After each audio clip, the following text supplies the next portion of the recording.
And it like that took an extra long time fast forward through. But about 30 minutes after Seth and Gunter were out there, then Adam Pearce and Triple H were back in the ring, and Oba's entrance. And again, the fans love the Oba, and they love the strut and the woof and the whole thing. And he comes in and signs the contract, and then again, it was like, Triple H, what are you, a mute now? You're a mime in Central Park? He didn't say a word. He just pointed to the entranceway so that Oba would turn and look, and there was Paul Heyman. Did that seem... Was there a specific reason he couldn't say boo to a goose on this show, as Adrian Street would say? No reason at all. He just pointed. And Paulie, again, he's brilliant. And he cut the promo, putting Oba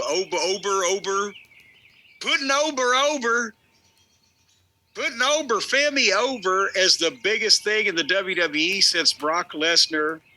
And he got the Oba chants going. But on Sunday, it comes to an end. It all comes crashing down around you. You'll be conquered by Brock Lesnar and more Oba. But you're in the real main event at WrestleMania. But when you need to rebuild everything, my door is always open to you.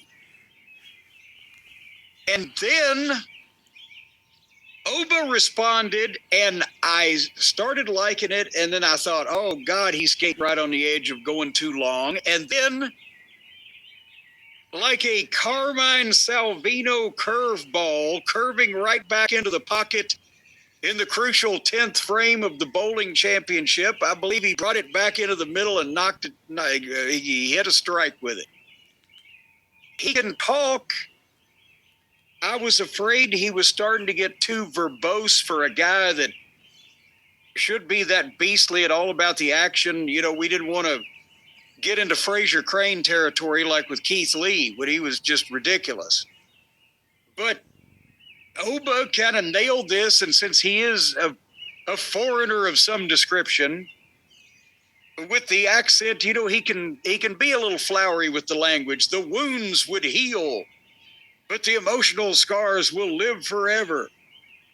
So you've got 20 years of history that Brock Lesnar can't be beat, but I've got 4 weeks of history that he can. And you can feel it, and I can feel it, and they can feel it. Almost sounded like a 70s disco song. You can feel it, I can feel it, they can. And basically, he got the people chanting and etc., and he's confident, and he pretty much promised he's going to win, and he better win, is all I got to say. What do you got to say? Good promo. The fans are really into him. You know, that's the good thing you can say about WWE in the last few months between him and Trick Williams. You have two guys who came up from NXT that the fans have really taken to, and now the onus is on the creative not to fuck it up. Well, then hold on now, Javon. How long's he been up now from NXT? Hadn't been too much longer. I guess you can count Javon too. So they're doing half-ass well there. And speaking of Javon, he and Dragon Lee had a match with Rusev and JD McDonough, and